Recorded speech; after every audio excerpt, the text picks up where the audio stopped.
সুপ্রিয় শিক্ষার্থীরা, কেমন আছো সবাই? আশা করি সবাই ভালো আছো, সুস্থ আছো এবং নিরাপদে আছো। আজকের এই অনলাইন টিউটোরিয়ালে তোমাদের স্বাগতম। আমি রবিউল স্যার আছি তোমাদের ইংলিশ ফার্স্ট পেপার নিয়ে। আজকে আমরা একটা গুরুত্বপূর্ণ টপিক নিয়ে আলোচনা করব, সেটা হচ্ছে how to write a flow chart. তো তোমরা জানো এটা তোমাদের যে 2 নম্বর প্যাসেজ যেটা আসে পরীক্ষায়, সেই 2 নম্বর প্যাসেজ থেকে ফ্লো চার্টটা লিখতে বলা হয়। তো ম্যাক্সিমাম স্টুডেন্টদের প্রশ্ন থাকে যে আসলে ফ্লো চার্টটা কীভাবে লিখব, ফ্লো চার্টের পয়েন্টগুলো কীভাবে লিখব, ফ্লো চার্ট কীভাবে লিখলেই 10-এ 10 পাওয়া যেতে পারে বা 8-9 পাওয়া যেতে পারে, এরকম প্রশ্ন আমরা টিচাররা প্রায় সময় শুনে থাকি স্টুডেন্টদের কাছ থেকে। এবং আমরা যেটা দেখি বোর্ডের পরীক্ষার খাতাগুলোতে, সেটা হচ্ছে ম্যাক্সিমাম স্টুডেন্ট ফ্লো চার্টটা ঠিকমতো অ্যান্সার করতে পারে না, ঠিকমতো এখানে ফ্লো চার্টের পয়েন্টগুলো লিখতে পারে না, ফ্লো চার্টটা ঠিকমতো ড্র করতে পারে না। তো সেই জন্য আমি চিন্তা করলাম যে এই ফ্লো চার্ট নিয়ে আমার ক্লাস নেওয়া দরকার এই করোনার সময়ে, যাতে তোমরা উপকৃত হও। তাইলে আগে দেখো একটু আসলে ফ্লো চার্টটা কি সেটা আমরা একটু দেখে নিই, একটু কিছু বেসিক ইনফরমেশন জানা দরকার। দেখো, a type of diagram that represents a work flow or process. তাহলে বলা হচ্ছে কি, ফ্লো চার্টটা হচ্ছে এক ধরনের একটা ডায়াগ্রাম, এটা এক ধরনের একটা চিত্র, এক ধরনের একটা প্রবাহ চিত্র, বা আমরা বলতে পারি রেখাচিত্র বা রেখাচিত্র, that represents a work flow or process. অর্থাৎ এখানে যে ডায়াগ্রামটা দেওয়া থাকবে, যে প্রবাহ চিত্রটা দেওয়া থাকবে, সেখানে কি উপস্থাপন করা হয় সাধারণত, সেখানে ওয়ার্ক ফ্লো উপস্থাপন করা হয়। অর্থাৎ কোনো একটা কাজের প্রবাহ, কোনো একটা কাজের দ্বারা বিবরণী বা ধারাবাহিক বর্ণনা এখানে উপস্থাপন করা হয়। অর প্রসেস অর্থাৎ কোনো একটা প্রক্রিয়া, অর্থাৎ কোনো একটা কাজ কোন প্রক্রিয়ায় হয়, অর্থাৎ কোন ধাপের পরে কোন ধাপ হবে, এই বিষয়গুলো এখানে উপস্থাপন করা হয়। তো ফ্লো চার্টটাকে আমরা অন্যভাবেও ডিফাইন করতে পারি, সেটা হচ্ছে বলা হচ্ছে a visual representation of the sequence of steps and decisions. অর্থাৎ এখানে তোমার ফ্লো চার্টটাতে কী থাকবে, এটা হচ্ছে মূলত একটা ভিজুয়াল রিপ্রেজেন্টেশন। এটা কোনো বিমূর্ত কোনো কিছু না, ঠিক আছে, বা অ্যাবস্ট্রাক্ট কোনো কিছু না, এটা হচ্ছে একটা ভিজুয়াল রিপ্রেজেন্টেশন। তাহলে এখানে কিসের রিপ্রেজেন্টেশন, সেটা হচ্ছে sequence of steps and decisions. অর্থাৎ এখানে বিভিন্ন ধরনের স্টেপস এবং ডিসিশনের কি থাকে, সিকোয়েন্সিয়াল উপস্থাপনা থাকে। এবং বলা হচ্ছে needed to perform a process, অর্থাৎ একটা প্রক্রিয়া যদি তোমাকে ভালোভাবে সম্পাদন করতে হয়, তাহলে এই কতগুলো ধাপ, কতগুলো ডিসিশনের যে ধারাবাহিক যে উপস্থাপনা, সেটাই হচ্ছে মূলত কি একটা ফ্লো চার্ট। এরপরে দেখো, what is a flow chart about. মূলত ফ্লো চার্টে কী থাকে, কী বর্ণনা করতে হয় এখানে, ওইগুলো আমরা একটু দেখি। ডেসক্রাইবিং এ ওয়ার্ক ফ্লো, অর্থাৎ এখানে ফ্লো চার্টে কী থাকে, একটা ওয়ার্ক ফ্লো থাকে, একটা কাজের দ্বারা বিবরণী থাকে, একটা কাজের ধারাবাহিক বর্ণনা থাকে। Describing the sequence of a process, অর্থাৎ এখানে একটা কোনো প্রসেসের, কোনো প্রক্রিয়ার ধারাবাহিক বর্ণনা থাকে। Finding out example based on a concept, কোনো কনসেপ্টের উপর বেস করে এখানে তোমাকে এক্সাম্পল ফাইন্ড আউট করতে বলা হতে পারে। অথবা describing cause and effect, problem related যে প্যাসেজগুলো আছে সেখান থেকে তোমাকে কজ এন্ড ইফেক্ট বর্ণনা করতে বলা হতে পারে। অথবা হতে পারে কি, মেকিং ক্লাসিফিকেশন অফ সামথিং, অর্থাৎ কোনো বিষয়ের উপর বেস করে তোমাকে এখানে একটা ক্লাসিফিকেশন মেক করতে বলতে পারে। ঠিক আছে, মূলত এই বিষয়গুলো নিয়েই ফ্লো চার্ট কী করা হয়, বর্ণনা করা হয়। এরপর আসো dos and don'ts in writing a flow chart. এটা খুব বেশি গুরুত্বপূর্ণ। তাইলে ফ্লো চার্টে আমরা কি করতে পারবো এবং কি করতে পারবো না, এই বিষয়গুলো আমাদের একটু জানা দরকার। তো আমরা খাতা কাটতে গিয়ে যেটা ফেস করি, সেটা হচ্ছে ম্যাক্সিমাম স্টুডেন্ট ফ্লো চার্টটা ভালোভাবে ড্র করতে পারে না, এবং ফ্লো চার্টের যে ইনফরমেশনগুলো আছে সেগুলো ঠিকমতো উপস্থাপন করতে পারে না, যার কারণে আমরা চাইলেও একটা ভালো মার্কস তাদেরকে দিতে পারি না।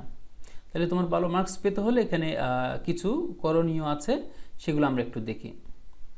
তাহলে দেখো, 1 নম্বরে বলা হচ্ছে অ্যাভয়েড রাইটিং ফুল সেন্টেন্স। তাহলে এখানে কি করা যাবে না, কখনোই ফ্লো চার্টে ফুল সেন্টেন্স লেখা যাবে না। অর্থাৎ তার মানে হচ্ছে এখানে আমরা চাইলে subject verb object, subject plus verb plus object, এই আকারে এটা আমরা লিখতে পারবো না, এটা আমাদের অ্যাভয়েড করতে হবে। 2 নম্বরে বলা হচ্ছে অ্যাভয়েড রাইটিং সাবজেক্ট, অর্থাৎ এখানে প্রপার নাউনের যে সাবজেক্ট আমরা ইউজ করে থাকি সাধারণত, এটা মোটেও এখানে ইউজ করা যাবে না ফ্লো চার্টের ক্ষেত্রে, এটা অ্যাভয়েড করতে হবে। No full stop at the end of the points, point শেষে অনেক স্টুডেন্টকে আমরা দেখি ফুল স্টপ ইউজ করতে, পয়েন্ট শেষে কখনো এখানে কি ইউজ করা যাবে না, ফুল স্টপ ইউজ করা যাবে না। এটা একটু গুরুত্বপূর্ণ ইনফরমেশন, খেয়াল রাখতে হবে। Writing short notes and points, এখানে ডেসক্রিপটিভ কোনো কিছু লেখা যাবে না, ফুল সেন্টেন্স লেখা যাবে না, যা কিছুই তুমি লিখবে সেগুলো শর্ট নোটস আকারে, পয়েন্টস আকারে তোমাকে এখানে লিখতে হবে। 5 নম্বরে দেখো নো বক্স নো মার্কস, এটা খুব গুরুত্বপূর্ণ।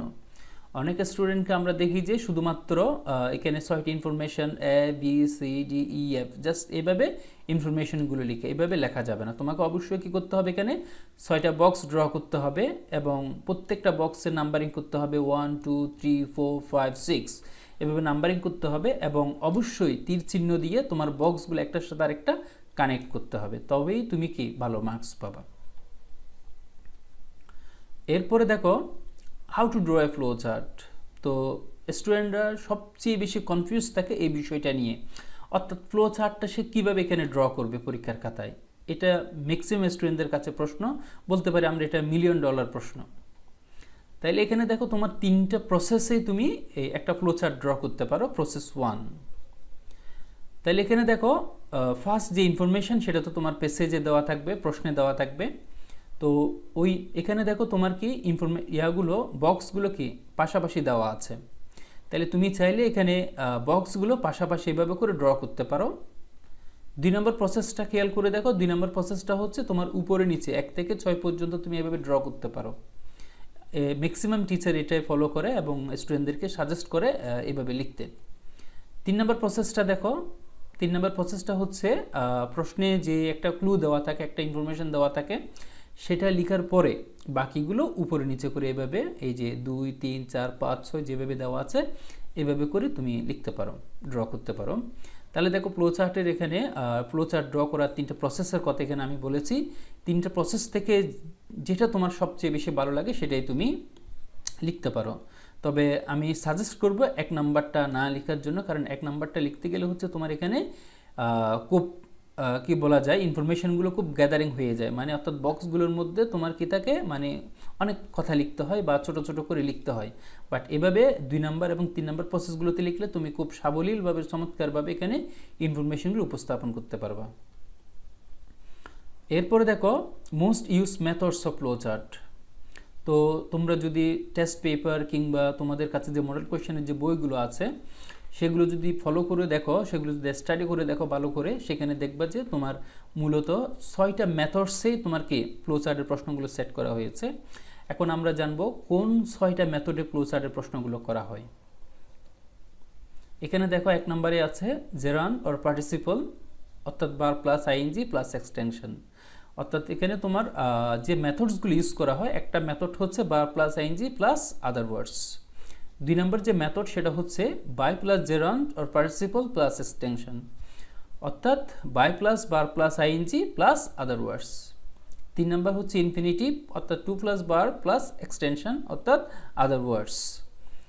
4 নম্বরে বলা হচ্ছে ডিফারেন্ট ফর্মস অফ ভার্বস, অর্থাৎ ভার্বের যে 3টা ফর্মস আছে, present form, first participle form, তো 3টা ফর্মের যে কোনো একটা ফর্ম এখানে ইউজ করা হয়।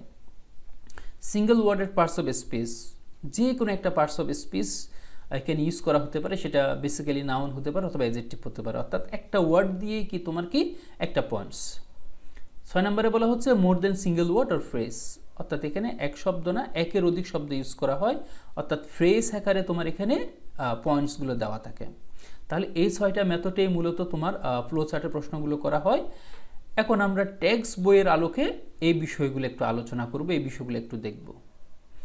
মেথড 1 সেটা হচ্ছে জেরান্ড অর পার্টিসিপল, অর্থাৎ bare plus ING plus extension, extension বলতে আদার ওয়ার্ডস।